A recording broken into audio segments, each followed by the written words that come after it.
سب سے پہلی لحن جلی میں سے جو ہماری غلطی ہم نے دیکھی تھی وہ یہ تھی کہ ایک حرف کے بدلے دوسرا حرف پڑھ دینا، ایک حرف کو دوسرے حرف سے بدل دینا، یہ لحن جلی میں سے ہے، اور لحن جلی کریں تو گناہ گار ہوتے ہیں۔ ہمیں اس گناہ سے بچنا ہے۔ اس ارادے کو لے کر ہم نے حروف کی مشق کی۔ یہ حروف کی اقسام میں نے لکھی ہیں، ان میں سے کچھ حروف ہم کر چکے ہیں۔ حروف صفیریہ میں پڑھتا ہوں، صرف آپ سن لیں۔ ذا، سین، صاد۔ حروف لثویہ نرم حروف بھی انہیں کہتے ہیں۔ ذو، ذال، سا۔ حروف شجریہ یہ شاید ہم نے پورے نہیں کیے، چلیں یہ 2 کیے۔ اب میں ان کی ترتیب آپ کو بتا دیتا ہوں۔ اس سے پہلے 6 حرف ہم کل کر چکے ہیں، ان کی مشق بھی کی ہے، سورہ فاتحہ کے ذریعے بھی ان کی مشق کی ہے۔ وہ 6 حروف بتانا چاہیں گے کون کون سے؟ جی، حروف حلقی۔ تو کل ہم نے یہ لکھا بھی تھا کہ حلق کے 3 مخارج ہیں، اور انتہائی حلق، وسط حلق اور ابتدائی حلق۔ ان میں سے کتنے حرف نکلتے ہیں؟ 6۔ یہ 6 حروف حلق سے ادا ہوتے ہیں، انہیں کہتے ہیں حروف حلقی۔ پھر ہم نے یہ پڑھا کہ کچھ حرف ہیں جو زبان سے ادا ہوتے ہیں، انہیں حروف لسانی کہتے ہیں، لسانی مخارج ہیں ہمارے۔ وہ کتنے حروف ہیں؟ 18۔ مخرج 10 ہیں، 10 مخرج ہیں، ان میں سے ہم 18 حرف بولتے ہیں۔ وہ 18 حرف یہ ہیں، یہ سب جتنے مخارج لکھے ہیں یہ سارے مخارج لسانی مخارج ہیں۔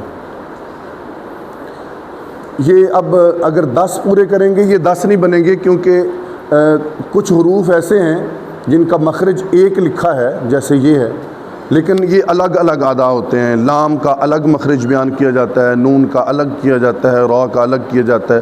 اگر ہم اتنی تفصیل میں جائیں گے تو پھر میرا خیال ہے ہمیں 2-3 لیکچرز اور چاہیے۔ تو ہم کام بھی کرنا چاہ رہے ہیں اور اس کو سمیٹتے ہوئے کرنا چاہ رہے ہیں۔ جو بات آپ کے ذہن میں آئے گی اس کو انشاءاللہ دور کریں گے۔ اسی طرح حروف لہویہ ہیں تو ان کے 2 مخرج ہیں، ہم نے ایک کے ضمن میں لکھا ہے کیونکہ یہ بھی زبان سے ادا ہوتا ہے، یہ بھی زبان کو تالو سے لگانے کے بعد ادا ہوتا ہے، تو ان کو بھی ایک کے ضمن میں لکھا ہے۔ حرف دیکھ لیں 18 ہی بنیں گے، 3، 6، 9، 12، 13 اور یہ 3، 16 اور 2، 18۔ یہ لسانی مخارج ہیں، اور یہ حروف شفویہ ہیں۔ ہم نے کہا تھا شفتین سے 4 حروف نکلتے ہیں، تو یہ 4 حروف میں نے آگے لکھ دیے۔ یہ ہماری مخارج کی تفصیل ہے۔ اصل جہاں مسئلہ زیادہ پیش آتا ہے، کچھ مخارج ایسے ہیں جو آٹومیٹیکلی سبھی اس کو ٹھیک ادا کرتے ہیں۔ ہمارا مسئلہ جو ہے جہاں گڑبڑ ہوتی ہے، جہاں لحن جلی ہوتی ہے، وہ ہیں حروف قریب الصوت۔ میں ایک بات واضح کرتا چلوں، ان سارے لیکچرز کو دیکھنے کے لیے جو میں نے سب سے زیادہ سورس استعمال کیا ہے وہ ہے مدنی قاعدہ۔ مدنی قاعدہ اس کو استعمال کیا جاتا ہے، اور ایک فری بک ہے، وہ بھی دعوت اسلامی کی بک ہے، اس کا نام لکھ لیں، فیضان تجوید۔ فیضان تجوید، ہاں جی میں لکھ دیتا ہوں۔ یہ ڈاؤن لوڈ ہو جاتی ہے دعوت اسلامی کا جو ان کی ویب سائٹ ہے،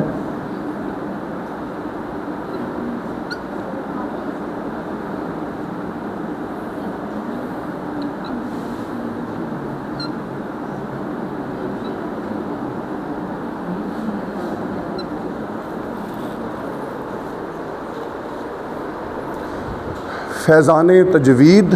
اس میں تجوید کے قواعد مدنی قاعدے سے زیادہ لکھے ہوئے ہیں، لیکن پھر میں کہوں گا کہ اس کتاب کو بھی سمجھنے کے لیے استاد کی ضرورت ضرور رہتی ہے، تو اس استاد کے طور پر آپ چیٹ GPT کو بھی استعمال کر سکتے ہیں، وہ بھی ہماری رہنمائی کر دیتی ہے۔ یعنی آپ فیضان تجوید نہ بھی پڑھیں، مدنی قاعدہ نہ بھی پڑھیں، ویسے ہی چیٹ جی پی ٹی سے کہہ دیں تو وہ آپ کو جو آپ اس سے ڈیمانڈ کریں گے وہ آپ کو وہ چیزیں فراہم کرتی جائے گی۔ 100% تو نہیں کہہ سکتے، لیکن 90% ضرور کہہ سکتے ہیں کہ اس میں تصحیح ہوتی ہے، جو معلومات وہاں سے ملتی ہیں وہ ٹھیک ہوتی ہیں، ایک دفعہ اس کو چیک کرنا ضروری ہوتا ہے۔ اسی لیے میں نے ساتھ 2 کتابوں کا حوالہ دیا ہے کہ اگر جو معلومات آپ کو ملیں، بعض اوقات ایسا ہوتا ہے کہ چیٹ جی پی ٹی کچھ معلومات دے رہی ہے تو اس کو سمجھنے کے لیے ہمیں کتاب کی ضرورت پڑتی ہے۔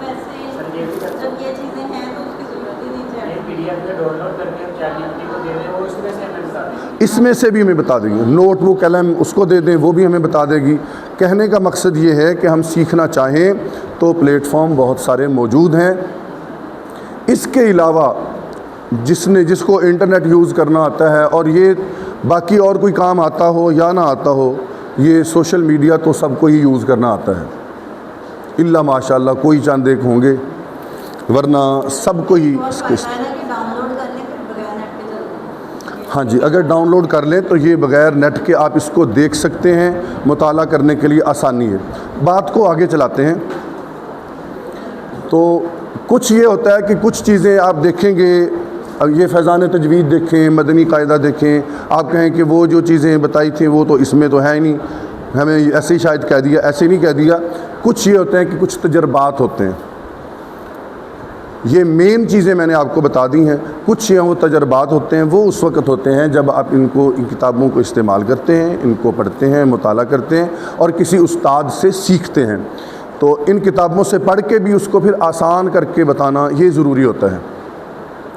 ہم نے مخارج سیکھے، ان کے نام یاد کرنا، ان کا میننگ کیا ہے اس کو سمجھنا، یہ سب کچھ جب آپ چیٹ جی پی ٹی سے پوچھیں گے پھر وہ بتائے گی، ورنہ اتنا ہی بتائے گی جتنا میں نے لکھ دیا ہے۔ ان مخارج کے ساتھ آتے ہیں جی حروف لہویہ، یہ زبان کو تالو میں نے کل بتایا تھا کس کو کہتے ہیں، جو ہمارا منہ کا سٹرکچر، اس کی اوپر والی جو چھت ہے نا، دانتوں سے لے کر اینڈ تک، اس کو تالو کہتے ہیں۔ تو زبان کی جڑ جب نرم تالو سے لگتی ہے، کچھ حصہ ہے خاص وہ سخت ہے یہاں تک، پیچھے اس کو کہتے ہیں کان، کوا کہتے ہیں، چھوٹی زبان بھی کہتے ہیں اس کو، وہ ایک پرزا سا ہوتا ہے گلے کے اندر، وہ جہاں لگا ہوا ہے اس کو کہتے ہیں نرم تالو، وہ جگہ نرم بھی ہوتی ہے، ویسے بھی نرم ہوتی ہے۔ یہ زبان کی جڑ جب اس نرم تالو کے ساتھ لگتی ہے تو یہ آواز نکلتی ہے اوف، کیونکہ جہاں نرمی ہے نا، جڑ جب لگتی ہے اس نرم جگہ میں پیوست ہوتی ہے، اس کے ساتھ یہ جڑ جاتی ہے تو پھر اس طرح کی آواز نکلتی ہے آق،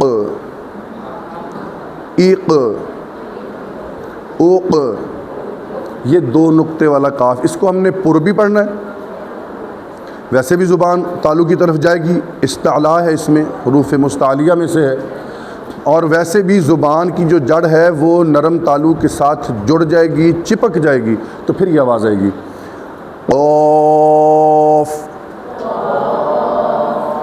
اوف۔ اب زبان کی جڑ جو ہے جب سخت تالو سے لگے گی، یعنی اس حصے سے جو نرم ہے، قدرے جہاں سے سخت حصہ شروع ہوتا ہے وہاں سے یہ حرف نکلے گا کاف، اس کو باریک پڑھنا ہے، اک، اک، اک، اللہ اکبر۔ ابھی بھی آواز آ رہی ہے، کچھ لوگ اللہ کہہ رہے ہیں، اللہ نہیں، اس کو پر پڑھنا ہے، اللہ اکبر۔ یہ کاف کی مشق ہو گئی، مزید مشق کی ضرورت رہتی ہے، practice makes a man perfect, English میں ایسے بولتے ہیں کہ مشق جو ہے یہ بندے کو تکمیل کی طرف لے جاتی۔